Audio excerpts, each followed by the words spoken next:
He's turning blue. I screamed, watching helplessly as my 6-year-old son Oliver clutched his throat, his lips taking on a terrifying shade of purple. The Italian restaurant erupted into chaos as other diners jumped from their seats, someone shouting for an EpiPen. My name is Madison Parker, and what should have been a simple family dinner turned into my worst nightmare. My cousin Diana sat across the table, her face a mask of fake concern, though I caught the slight smile she tried to hide behind her hand. I'm sure it's just anxiety, she said calmly, while Oliver's breathing became more labored. He's always been dramatic about his so-called peanut allergy. I frantically dug through my purse for Oliver's EpiPen, but it wasn't there. I always kept it in the small front pocket, checking obsessively before we left the house. Always. But tonight, somehow, it was missing. Looking for this? Diana asked, pulling Oliver's EpiPen from her designer handbag. I found it in the restaurant bathroom earlier. Someone must have dropped it. My blood ran cold as I snatched it from her manicured hands. Later, I would remember this moment, remember how she volunteered to watch my purse when I'd taken Oliver to wash his hands before the meal. But right now, all I could focus on was saving my son. The EpiPen shot worked quickly, but Oliver still needed emergency care. As the paramedics loaded him into the ambulance, I heard Diana telling my parents, who'd just arrived at the restaurant, I don't understand what happened. I specifically told the waiter about his peanut allergy. This is terrible. But something felt wrong. Diana had insisted on ordering for the table, claiming she knew the best dishes. She practically forced Oliver to try her special pasta sauce, saying, "Come on, buddy, just one bite. Your mom makes you too scared of food." At the hospital, the doctor confirmed what I already knew. Oliver had suffered a severe allergic reaction to peanuts. This level of reaction suggests direct exposure, Dr. Thompson explained, her face serious. Not cross-contamination. Was he given something containing peanuts? I thought about Diana's insistence that Oliver try her sauce, how she practically spoon-fed it to him herself. Diana, who'd spent the last 6 months telling everyone that I was making up Oliver's allergies for attention. Diana, who repeatedly accused me of Munchausen by proxy in family gatherings. "Officer," I said to the policeman taking our statement, "I need you to check the restaurant security cameras. I don't think this was an accident." Diana had always been the family favorite, beautiful, successful, and recently married to a wealthy businessman. When I became a single mom at 23, she'd been the first to criticize my parenting. Oliver's allergies, diagnosed when he was 2, became her favorite target. "You're just being overprotective," she'd say at family events. My mother never restricted what I ate, and I turned out fine. She tried to slip Oliver forbidden foods, calling me paranoid when I intervened. The hospital wanted to keep Oliver overnight for observation. As he finally drifted off to sleep, his breathing still raspy but stable, my phone buzzed with a text from the restaurant's manager. "Mrs. Parker, we've reviewed the security footage from tonight. You need to see this. It's disturbing." Detective Santos arrived at the hospital within the hour, tablet in hand. "We have footage from multiple angles," she explained, her expression grim, "including the kitchen area. The first clip showed Diana arriving at the restaurant 2 hours before our dinner reservation. She spoke with someone in chef's whites near the back entrance, handing them what looked like cash. The second clip showed her in the bathroom, clearly rummaging through my purse while I was helping Oliver wash his hands. But it was the kitchen footage that made my heart stop. Diana was there, adding something to a specific plate of pasta sauce. The timeset matched our dinner order. "We've interviewed the kitchen staff," Detective Santos said. "A man claiming to be a new chef helped prepare your table's order. He left immediately after. No one recognized him." My hands shook as I watched the footage again. "She planned this," I whispered. "She deliberately poisoned my son." "There's more," Detective Santos said quietly. "We found this while searching her phone." She showed me a series of text messages between Diana and someone saved as J, kitchen help. The messages dated back 3 months, discussing payment for help with a food allergy test, and ensuring it would look like a restaurant mistake. "I just need to prove she's lying about his allergies," Diana had written. "Once he eats it without any problems, everyone will see what an attention-seeking fraud Madison is." As if that wasn't damning enough, her phone contained photos of my purse from different angles, obviously taken without my knowledge, showing exactly where I kept Oliver's EpiPen. "Mrs. Parker," Detective Santos said, "we're treating this as attempted murder. The level of premeditation here. She was interrupted by a commotion in the hallway. Diana was there, still playing the concerned cousin. "I came as soon as I heard Oliver was staying overnight," she called out, walking toward us with a stuffed bear in her hands. Detective Santos stepped forward, blocking her path. "Ms. Diana Wells, you're under arrest for attempted murder and conspiracy to commit grievous bodily harm to a minor." Diana's face went white, then red with rage. "This is ridiculous. I was trying to help. Madison's been lying about his allergies for years. I was proving a point." As they led her away in handcuffs, she kept screaming about doing it for the family, about exposing my lies. But what the investigation would uncover about Diana's help would shake our family to its core. The days following Diana's arrest exposed a web of calculated malice that left our entire family reeling. Detective Santos's investigation revealed that the restaurant incident wasn't Diana's first attempt to prove Oliver was faking his allergies. "We found a journal in her home office," Detective Santos explained, spreading photos across the hospital table. "She's been documenting her attempts for months. The entries made me physically ill." Diana had been systematically contaminating Oliver's food at family gatherings, starting with trace amounts of peanuts. When those smaller exposures triggered mild reactions, she convinced everyone they were just anxiety attacks brought on by my helicopter parenting. "Look how you're making him afraid of everything," she'd say, while my son developed mysterious hives or stomach aches. Now I understood why Oliver had been getting sick after nearly every family dinner.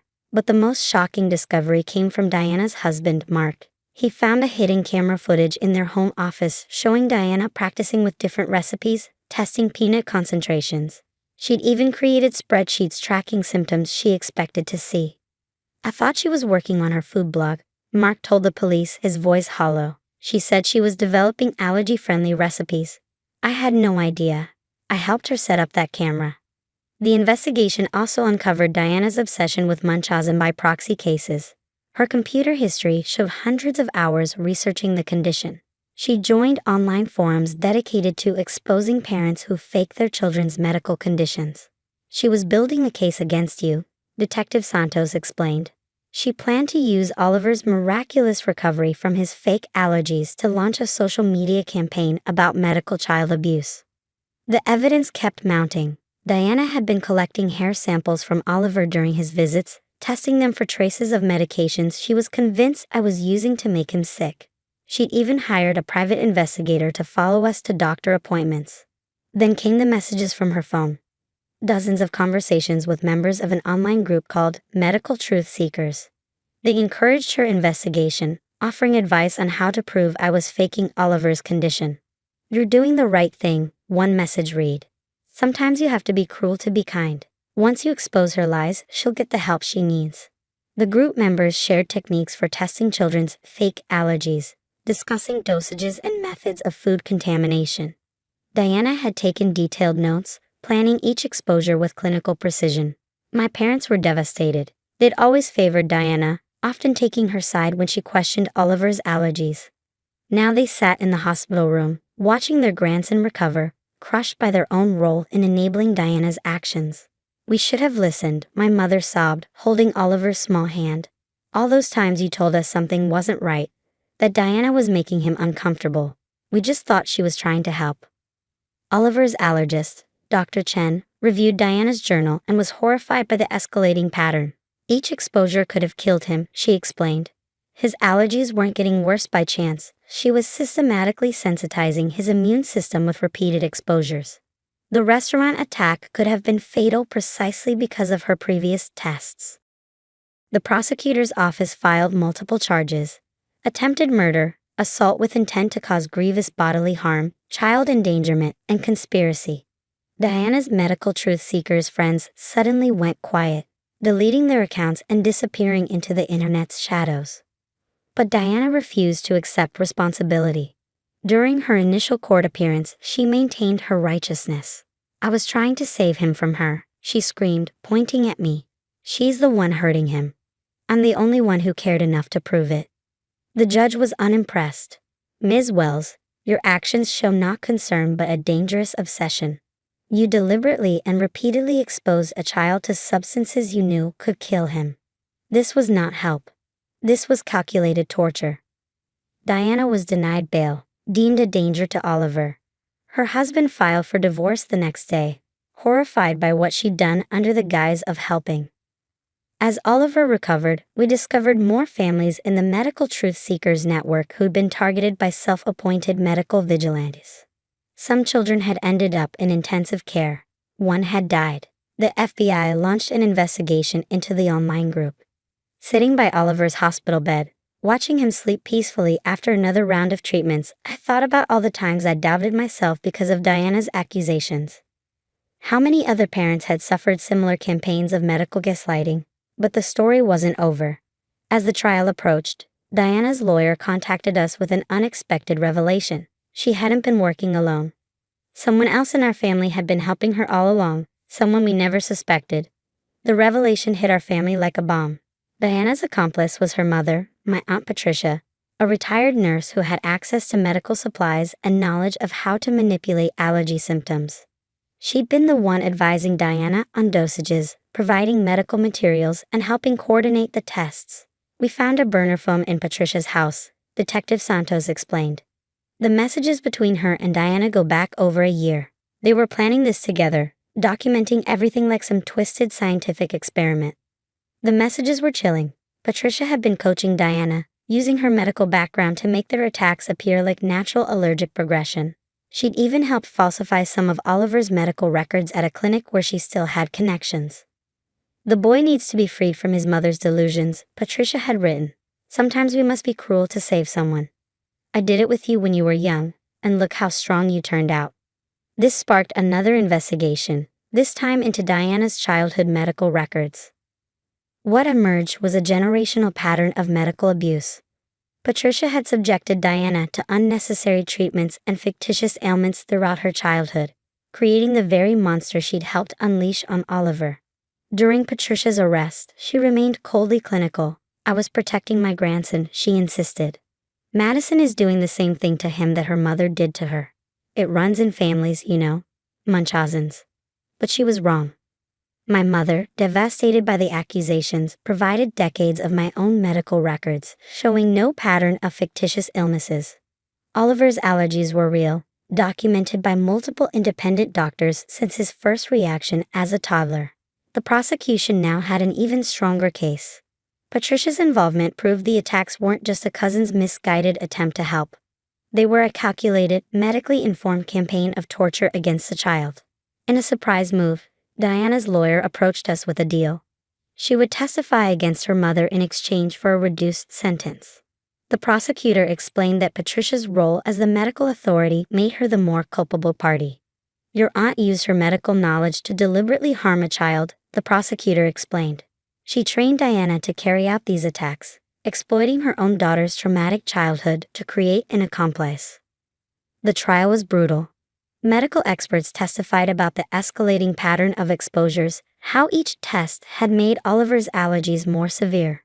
Security footage from multiple family events showed Patricia and Diana working together, contaminating food, swapping plates, creating diversions while they tampered with Oliver's meals. Diana's testimony was devastating. She described how her mother had convinced her that all unusual medical conditions were fake, that parents like me needed to be exposed for our children's own good. She spoke about her own childhood of medical gaslighting, how Patricia had made her doubt every illness, every pain. I thought I was helping, Diana sobbed on the stand. My mother told me that's what love looks like, forcing people to face the truth, even if it hurts them. I didn't understand that she was the one who taught me to ignore real pain. Patricia remained unmoved, even as the evidence mounted. Everything I did was for the good of the family, she declared. Sometimes we must cut out the cancer of attention-seeking behavior, no matter the cost.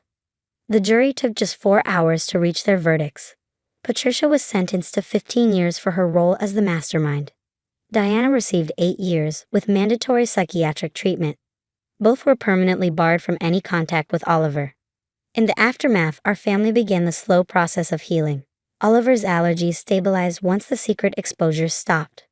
We moved to a new house, installed security cameras, and changed all our emergency medical providers. My parents threw themselves into allergy awareness advocacy, helping other families recognize and prevent medical abuse. They sponsored legislation requiring better security measures in restaurants to prevent allergen and tampering. A year after the trial, I received a letter from Diana's psychiatrist. Diana wanted to meet to apologize in person. She'd been diagnosed with complex PTSD from her own childhood of medical abuse, finally receiving the help she needed to understand what her mother had done to her and what she'd done to Oliver. I declined the meeting. Some betrayals can't be forgiven, even if they can be understood. Instead, I focused on helping Oliver heal, not just physically but emotionally. We worked with child psychologists to process the trauma, to rebuild his trust in family and food. Today, Oliver is 8 and thriving. He's learned to advocate for his own health, to trust his body's signals, and to understand that his allergies are real and valid. The security cameras that caught his aunt and grandmother's crimes now watch over a happy, healthy boy who knows he's safe in his own home. Sometimes at night, I still check his breathing, haunted by the memory of that terrible night at the restaurant. But then I remember that the people who hurt him are gone, that our family's cycle of medical abuse ended with my son's generation. We survived their tests, their twisted version of love. And in doing so, we learned the most important lesson. Real love protects, it doesn't probe for weakness. Real love believes your pain.